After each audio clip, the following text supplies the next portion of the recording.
तीसरे दौर की बातचीत से पहले परमाणु हथियारों के मुद्दे पर अमेरिका और ईरान के बीच एक बार फिर टकराव की स्थिति बन गई। अमेरिका के उपराष्ट्रपति जेडी वैंस ने यह बयान देकर सनसनी मचा दी कि ईरान अपने परमाणु हथियार कार्यक्रम को फिर से शुरू करने की कोशिश में है और दावा किया गया कि अमेरिका को इस बात के कई सबूत भी मिले। जेडी वैंस के मुताबिक अमेरिकी खुफिया एजेंसियों को ऐसी कई जानकारियां मिली जिनसे पता चला कि ईरान एक बार फिर अपने मंसूबे को पूरा करने की फिराक में।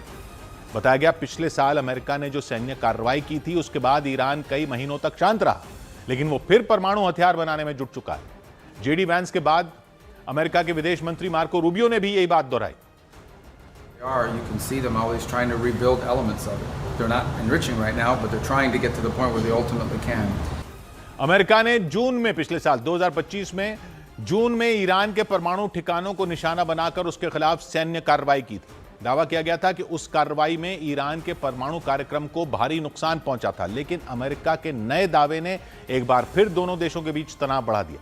खास बात यह कि अमेरिकी उपराष्ट्रपति का यह बयान ऐसे वक्त में आया जब दोनों देश परमाणु हथियारों के मुद्दे पर तीसरे दौर की बातचीत करने वाले हैं। हालांकि एक रोज पहले अमेरिकी राष्ट्रपति डोनाल्ड ट्रंप ने भी ईरान को लेकर पूरी दुनिया को आगाह किया था। उन्होंने दावा किया था कि ईरान ऐसी कई मिसाइलें बना चुका है जो यूरोप और कई दूसरे देशों के लिए खतरा बन सकती हैं। यही नहीं, ट्रंप ने यह अंदेशा भी जताया था कि ईरान अमेरिका तक हमला करने वाली घातक मिसाइलें बनाने में भी जुटा है। और इस बीच ईरान के राष्ट्रपति मसूद पेजेश्कियान ने भरोसा दिया कि उनका देश परमाणु हथियार नहीं बनाएगा। यह बयान ईरान और अमेरिका के बीच होने वाली बातचीत से पहले दिया गया। उन्होंने supreme leader Ayatollah Ali Khamenei के कई साल पुराने उस फतवे का जिक्र किया जिसमें परमाणु हथियारों को बनाने पर रोक लगा दी गई थी। उसी फतवे का हवाला देते हुए ईरान के राष्ट्रपति ने फिर दोहराया कि उनके देश का परमाणु कार्यक्रम हथियार बनाने के लिए नहीं है। इसके साथ ही ईरान ने फिर चेतावनी दी कि अगर अमेरिका ने उस पर हमला किया तो बहुत ही भयानक युद्ध की शुरुआत हो जाएगी और उसका असर पूरी दुनिया में होगा। इन धमकियों के बीच दोनों देशों के प्रतिनिधिमंडल यूरोप के देश स्विट्जरलैंड के जिनेवा पहुंच गए। वहां उनके बीच तीसरे दौर की बातचीत होगी। इस बैठक में ईरान को मनाया जाएगा ताकि वो परमाणु हथियार बनाने के लिए जरूरी यूरेनियम का संवर्धन रोक दे। जानकारी के मुताबिक अमेरिका ईरान पर इस बात का भी दबाव बना सकता है कि वो लंबी दूरी की मिसाइलें बनाना बंद कर दे।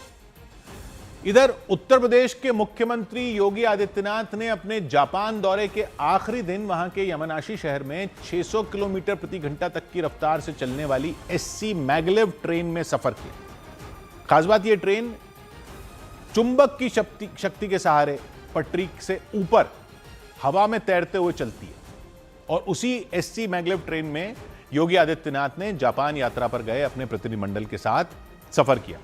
कुछ ही सेकंड के अंदर ट्रेन की रफ्तार 100 किलोमीटर प्रति घंटे के पार चली गई। थोड़ी देर में ट्रेन की स्पीड 500 किलोमीटर प्रति घंटा तक पहुंच गई। इस दौरान वहां मौजूद एक अधिकारी एक मॉनिटर पर ट्रेन की स्पीड को दिखाते नजर आए। 500 किलोमीटर प्रति घंटा की रफ्तार पकड़ने के बाद योगी आदित्यनाथ ने ट्रेन की स्पीड बताने वाले उस मॉनिटर के सामने खड़े होकर तस्वीरें भी खिंचवाईं। बाद में उन्होंने सोशल मीडिया पर इसका वीडियो शेयर किया और उस वीडियो में अपने अनुभव साझा किए। इससे पहले मुख्यमंत्री योगी ने जापान के यामानाशी शहर में मौजूद एक स्कूल में जाकर बच्चों से मुलाकात की। उनके स्कूल पहुंचने पर बच्चों और टीचरों ने हर हर महादेव और जय सिया राम बोलकर उनका स्वागत किया। हर हर महादेव, जय सिया राम, हर हर महादेव, जय सिया राम, हर हर महादेव, जय सिया राम।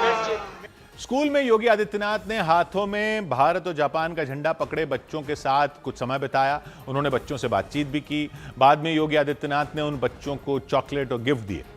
और स्कूल में बच्चों से मिलने के बाद मुख्यमंत्री योगी आदित्यनाथ ने अपने प्रतिनिधिमंडल के साथ यामानाशी में ग्रीन हाइड्रोजन प्लांट का दौरा किया। इस दौरान उन्होंने प्लांट के अधिकारियों से पानी से हाइड्रोजन और उससे बिजली बनाने की तकनीक को समझा। वो अधिकारियों से एक एक चीज को समझने की कोशिश करते नजर आए। इधर से हाइड्रोजन आ रहा है, हाइड्रोजन फिर यहाँ से कहाँ जा रहा है? प्लांट के दौरे के बाद उन्होंने वहां के गवर्नर के साथ बैठक की। बाद में उत्तर प्रदेश और यामानाशी के बीच एक ऐतिहासिक समझौता हुआ। ग्रीन हाइड्रोजन के प्रोडक्शन को देखा है और इस तकनीक के बारे में आज उत्तर प्रदेश और यामानाशी के बीच में एक ऐतिहासिक समझौता ज्ञापन पर भी हस्ताक्षर हुआ है। योगी आदित्यनाथ ने भरोसा जताया कि आने वाले दिनों में जापान के पानी की जो पानी से हाइड्रोजन और उससे बिजली बनाने की तकनीक का इस्तेमाल उत्तर प्रदेश में भी किया जाएगा। उत्तर प्रदेश की इंडस्ट्री के लिए, उत्तर प्रदेश की पब्लिक ट्रांसपोर्ट के लिए, उत्तर प्रदेश के अंदर ऊर्जा की आत्मनिर्भरता को आगे बढ़ाने के लिए इस तकनीक का उपयोग कर पाएंगे। योगी आदित्यनाथ के जापान दौरे के पहले दिन 11,000 करोड़ रुपए के एमओयू पर साइन हुए। उन्होंने जापान के कारोबारियों को उत्तर प्रदेश में निवेश का न्योता दिया और इस बात का भरोसा दिया कि उन्हें वहां हर तरह की सुविधाएं दी जाएंगी। 100 बात की एक बात यह कि उत्तर प्रदेश के मुख्यमंत्री योगी आदित्यनाथ ने जापान में ट्रेन में यात्रा की तो कई कहने लग गए कि यह बुलेट ट्रेन है, क्योंकि वो बुलेट ट्रेन नहीं थी, वो बुलेट ट्रेन से भी तेज चलने वाली ट्रेन है। बुलेट ट्रेन तो 320 किलोमीटर प्रति घंटा की स्पीड से ही चलती है, यानी 1 घंटे से कम में दिल्ली से जयपुर, जबकि ये जो ट्रेन है जिसमें योगी बैठे वो तो 600 किलोमीटर प्रति घंटा की रफ्तार तक से दौड़ सकती है, यानी 1 घंटे से भी कम में दिल्ली से लखनऊ। तो फिर ये कौन सी ट्रेन है? ये है एससी मैगलेव। योगी जिसमें थे उसने 501 किलोमीटर प्रति घंटा तक की रफ्तार पकड़ी और ये मैक्सिमम 600 किलोमीटर प्रति घंटा की रफ्तार तक भी जा सकती है। तो क्या है ये एससी मैगलेव ट्रेन और इसमें ऐसा क्या है जो बुलेट ट्रेन में भी नहीं है? तो पहले तो एससी मैगलेव का फुल फॉर्म समझ लेते हैं। एससी मैगलेव मतलब super conducting magnetic levitation. SC यानी सुपर कंडक्टिंग, मैग से मैग्नेटिक, लेव से लेविटेशन। मैग्नेटिक है नाम तो आप समझ ही गए होंगे कि मैग्नेट यानी चुंबक का कोई खेल है इसमें, और लेविटेशन का मतलब होता है हवा में ऊपर उठना। और यही इसकी खासियत है। ट्रेन पहियों पर नहीं चलती है, यह हवा में ऊपर उठकर तैरती है एक तरह से। और ऊपर कौन उठाता है इसको? मैग्नेट, चुंबक। चुंबक में आपने देखा होगा कि अगर 2 चुंबक हों तो एक सिरे पर दोनों चिपक जाते हैं, दूसरे सिरे को पास लाओ तो दूर छिटक जाते हैं। कितना ही जोर लगा लो मिलते ही नहीं है, छूते ही नहीं है। एक साइड से चिपकते हैं, दूसरी साइड से दूर छिटकते हैं। या चुंबक लोहे पर भी एक साइड से चिपकता है, दूसरी साइड से आप कितनी ही कोशिश कर लो दूर छिटक जाता है। स्कूल में याद है आपने पढ़ा होगा चुंबक के 2 जो हिस्से होते हैं उनको नॉर्थ पोल और साउथ पोल कहते हैं, उत्तरी ध्रुव दक्षिणी ध्रुव। तो एक चुंबक का उत्तरी ध्रुव दूसरे चुंबक के दक्षिणी ध्रुव से ही चिपकता है, या लोहे के दक्षिणी ध्रुव से ही चिपकता है। नॉर्थ पोल को नॉर्थ पोल से मिलाओ या दक्षिणी ध्रुव को दक्षिणी ध्रुव से मिलाओगे तो दूर छिटक जाते हैं। तो ये जो दूर छिटकने की ताकत है चुंबक में, उसी ताकत से ये ट्रेन चलती है। मतलब ये एससी मैगलेव एक ऐसी ट्रेन है जो मैग्नेटिक फोर्स यानी चुंबक की शक्ति का इस्तेमाल करके ऊपर उठाई जाती है और फिर ये चलती नहीं है, हवा में तैरती है। मतलब सामान्य ट्रेनों की तरह पहियों और रेल पर नहीं चलती, पटरी पर नहीं चलती है, बल्कि हवा में तैरती हुई चलती है। यानी जमीन को या ट्रैक को छूती ही नहीं है, तो रगड़ ही नहीं खाती, इसलिए बहुत तेज स्पीड पकड़ लेती है, जैसे 500-600 किलोमीटर प्रति घंटा। यूपी के सीएम योगी आदित्यनाथ ने इसी ट्रेन में सवारी करके जापान की तकनीक का अनुभव किया। और बुलेट ट्रेन अलग चीज है। पब्लिक अक्सर बुलेट ट्रेन और मैगलेव को एक ही मान लेती है, लेकिन बुलेट ट्रेन स्टील के पहियों से रेल की पटरी पर चलती है जैसे बाकी ट्रेनें चलती। स्पीड उनसे जरूर ज्यादा होती है, लेकिन पहिए रगड़ तो खाते ही हैं और हवा को भी चीरना पड़ता है खुले में। तो अधिकतम 320 किलोमीटर प्रति घंटा तक ही उसकी स्पीड जा पाती है। यानी यह पारंपरिक तरीके से चलती है जैसे हमारी सामान्य ट्रेनें चलती हैं, लेकिन बहुत तेज चलती है। बुलेट ट्रेन में पहिए रेल से रगड़ते हैं, इसलिए थोड़ा शोर तो होता ही है, हालांकि अंदर सुनाई नहीं देता, और थोड़ी सी कंपन भी होती है। लेकिन मैगलेव ट्रेन बुलेट ट्रेन से इस मामले में अलग है, क्योंकि इसमें कोई पहिए ही नहीं होते, यानी पटरी से संपर्क ही नहीं होता। ट्रेन हवा में ऊपर उठती है। और कितना ऊपर उठती है? उड़ने नहीं लग जाती है गुब्बारे की तरह, 1 से 10 सेंटीमीटर ही ऊपर तैरती है। इतना सा, इतना ही काफी होता है, कुछ ही सेंटीमीटर, बस टच नहीं होना है। तो किसी ट्रैक से रगड़ती नहीं है, इसलिए स्पीड 500 किलोमीटर प्रति घंटा या इससे भी ज्यादा हो जाती है, 600 तक। इसमें शोर तो होता ही नहीं है, क्योंकि ये पटरी पर रगड़ना तो दूर, नीचे टच ही नहीं करती। यानी बुलेट ट्रेन जमीन पर रगड़कर चलती है, जबकि मैगलेव चुंबकों से हवा में उठकर चलती है। लेकिन अभी यह तकनीक बहुत महंगी है। मतलब जैसे Mumbai Ahmedabad bullet train line बनाने का खर्चा 1-2 लाख करोड़ रुपए आंका जा रहा है, तो जापान में मैगलेव की एक लाइन इससे 5 गुना महंगी बन रही है, लगभग 5-6 लाख करोड़ रुपए के आसपास। यानी बहुत ही महंगा हिसाब किताब है अभी, और हवाई जहाज से जाना ही सस्ता पड़ रहा है इससे तो। लेकिन भविष्य की तकनीक जरूर हो सकती है। ट्रेन के नीचे सुपर कंडक्टिंग मैग्नेट लगे हैं, SC है ना इसका नाम, सुपर कंडक्टिंग मैग्नेट। ये चुंबक बहुत ठंडे किए जाते हैं, -269 डिग्री सेल्सियस, -269 डिग्री सेल्सियस तक ठंडे। ठंडा करने का मतलब है ठंडा करने से चुंबक की शक्ति बहुत ज्यादा हो जाती है। और ट्रैक को कहते हैं गाइड वे। तो नीचे ट्रैक पर मेटल की कॉइल लगी होती है, जैसे मोटर खोलकर आपने देखा हो ना कोई, तो कॉइल लगी होती है वायरिंग की। इसके ट्रैक में मेटल की यानी धातु की कॉइल लगी होती है। जब ट्रेन चलती कैसे, ट्रेन के नीचे जो चुंबक होते हैं वो ट्रेन में चुंबक है और ट्रैक में कॉइल है। ट्रैक में कॉइल में करंट पैदा करते हैं, इससे ट्रैक में एक विपरीत चुंबकीय क्षेत्र बनता है, मतलब दूसरे पोल का, दूसरे ध्रुव का, जो तो वो ट्रेन को ऊपर की ओर धक्का देता है, जैसे दो चुंबक एक दूसरे को धक्का देते हैं। इससे ट्रेन ट्रैक से 10 सेंटीमीटर तक ऊपर तैर जाती है और रुकने पर ट्रेन रबर के पहियों पर टिकती है। रुकने के लिए रबर है, यानी कॉइल में करंट और ट्रेन के नीचे के चुंबक एक दूसरे को दूर छिटकाते हैं और ट्रेन ऊपर उड़ जाती है। आगे कैसे बढ़ती है? इंजन नहीं होता इसमें।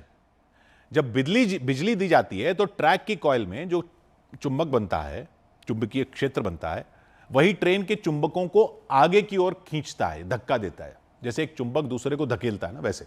इससे ट्रेन तेजी से आगे बढ़ती है बिना किसी इंजन के या पहिए के। और स्पीड भी बिजली से कंट्रोल होती है। जितना करंट दो उतना चुंबक स्ट्रांग हो जाता है, उतनी स्पीड बढ़ जाती है। और ट्रेन दाएं बाएं न हिले, इसके लिए भी वही चुंबकीय क्षेत्र इस्तेमाल होता है, मैग्नेट। ट्रैक का डिजाइन ऐसा होता है कि अगर ट्रेन थोड़ा सा भी इधर उधर जाए तो चुंबक की शक्ति खुद उसे बीच में वापस ले आती है, लाइन पे ले आती है। इससे ट्रेन बहुत ही स्टेबल रहती है, स्थिर रहती है, भले ही स्पीड कितनी भी तेज हो। यानी कुल मिलाकर मैग्लेव ट्रेन चुंबकों की जादूगरी से ही चल रही है। चुंबक से ही ऊपर उठती है, चुंबक से ही आगे बढ़ती है, चुंबक से ही सही रास्ते पर बनी रहती है। बनाने में महंगी है, लेकिन बिजली बहुत ज्यादा नहीं लगती इसको चलाने में, बनाने में। बट ट्रैक बनाने में बहुत पैसा लगता है। बड़े पैमाने पर तो ये अभी कहीं भी नहीं चल रही है। थोड़ी बहुत किलोमीटर का ट्रैक बनाया गया है जापान में, और टोक्यो और नागोया के बीच की लाइन बनाई जा रही है, जो अगले साल से शुरू हो सकती है। चीन में शंघाई एयरपोर्ट से बाहर के इलाके तक 30 किलोमीटर पर चल रही है, बस 7 मिनट में पहुंच जाती है 30 किलोमीटर, वो भी एयरपोर्ट से बाहर लाने के लिए। लेकिन शहरों को जोड़ने वाली लाइनें अभी कहीं नहीं बनी है, वहां पर भी प्लानिंग जरूर चल रही है चीन में भी। दक्षिण कोरिया में इंचोन एयरपोर्ट पर एक टर्मिनल से दूसरे टर्मिनल तक जाने के लिए मैग्लेव ट्रेन चल रही है, लेकिन वो एयरपोर्ट के अंदर अंदर का मामला है, एक टर्मिनल से दूसरे टर्मिनल। यूपी के सीएम योगी आदित्यनाथ जिस पर सवार हुए वो यमनाशी टेस्ट ट्रैक है, ट्रेन का टेस्ट है वो, यानी अभी टेस्टिंग हो रही है उस ट्रैक की। और ये ज्यादातर टनल में यानी सुरंग में चलती। ट्रैक की कुल लंबाई जो अभी है ना, जो टेस्ट है, वो 42 किलोमीटर से कुछ ज्यादा है, 42.8 किलोमीटर है। और इसमें बहुत सारे हिस्से टनल में है, लेकिन ट्रेन चलते समय बाहर का नजारा मतलब बहुत कम दिखता है। जैसे देखा होगा आपने योगी आदित्यनाथ के वीडियो में, वो टनल में ही चल रही है, ज्यादातर समय अंधेरा टनल ही दिखता है। और बाहर सिर्फ कुछ सेकंड के लिए ट्रेन आती है। ट्रेन के ट्रैक के कुछ छोटे छोटे हिस्से खुले में हैं, वहां से ट्रेन बाहर निकलती है। लोग बाहर से देख सकते हैं ट्रेन को, और अंदर से बाहर देख सकते हैं। जैसे वहां का मशहूर पर्वत है माउंट फूजी, वो नजर आता है।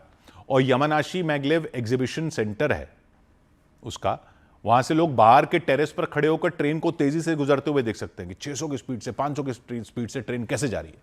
और हवा का दबाव भी महसूस करते हैं जब ट्रेन जाती है, क्योंकि आसमान में प्लेन चलता है 800-900 किलोमीटर प्रति घंटा की स्पीड से। प्लेन की स्पीड होती है 800-900, और ये ट्रेन चल रही है 500-600 किलोमीटर की स्पीड से जमीन पर।